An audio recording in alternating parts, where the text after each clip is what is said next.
जय श्री कृष्ण। एक बार भगवान कृष्ण और अर्जुन कहीं सैर पर जा रहे थे। इस दौरान उन दोनों के बीच में बातचीत भी हो रही थी। तभी बातों बातों में श्री कृष्ण ने कर्ण को सबसे बड़ा दानी कहा।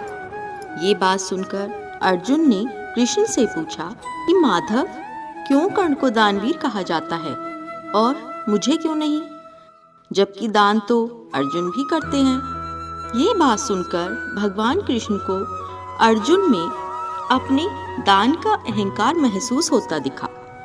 तब श्री कृष्ण ने कहा कि अर्जुन, तुम मुझे कल सुबह 5 बजे मिलना।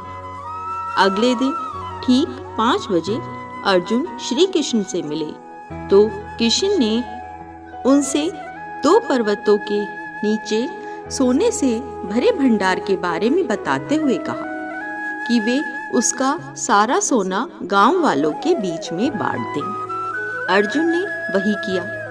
वे गांव गए और सभी लोगों से कहा कि वे पर्वत के पास जमा हो जाएं, क्योंकि आज वे सोना बांटने जा रहे हैं।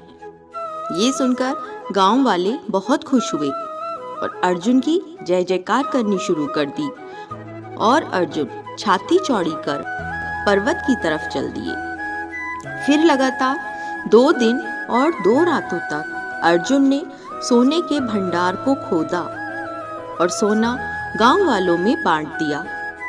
इसी बीच बहुत से गांव वाले फिर से कतार में खड़े होकर अपनी बारी आने का इंतजार करने लगे। अर्जुन तब तक बहुत थक चुके थे। उन्होंने श्री कृष्ण से कहा कि प्रभु, अब मैं थोड़ा आराम करना चाहता हूँ और इसके बिना वे अब और खुदाई नहीं कर सकेंगे। तब श्री कृष्ण ने मुस्कुराते हुए कहा, ठीक है। फिर उन्होंने कर्ण को बुलावा भिजवाया और जब कर्ण वहां पहुंचे तो कर्ण से कहा कि कर्ण, आप इन सोने के भंडार को इन गांव वालों के बीच में बांट दें। कर्ण ने सारे गांव वालों को बुलाया और कहा कि ये दोनों पर्वत में सोने से भरे भंडार उनके ही हैं और वे आकर सोना प्राप्त कर लें। और ऐसा कहकर वह वहां से चले गए।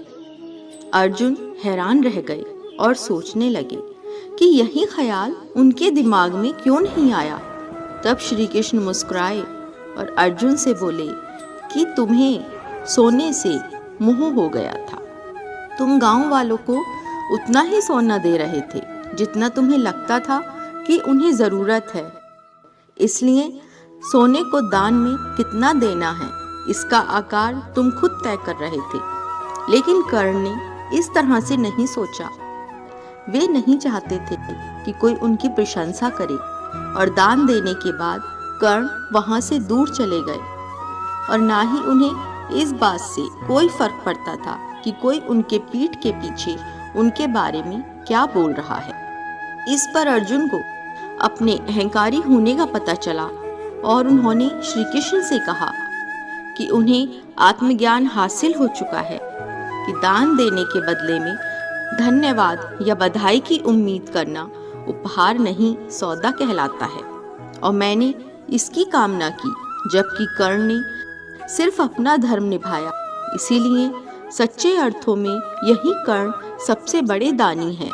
वे दानवीर हैं, इसीलिए कर्ण को दानवीर कर्ण भी कहा जाता है।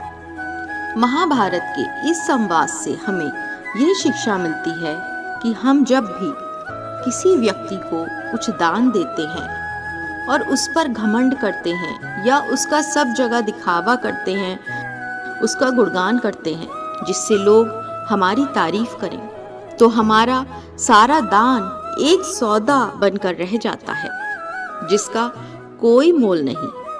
ऐसा करने से ना वो दान माना जाता है और ना ही भगवान उस दान से प्रसन्न होते हैं। तो आप जब भी दान दें, अपनी पूरी श्रद्धा से दान करें, भले ही वो थोड़ा ही क्यों ना हो। एक बात हमेशा ध्यान रखें कि जो भी हमारे पास है वो सब हमें भगवान ने ही दिया है, तो दूसरों की सहायता करना हमारा धर्म भी है और कर्म भी। तो फिर इस बात का घमंड क्यों। राधे राधे।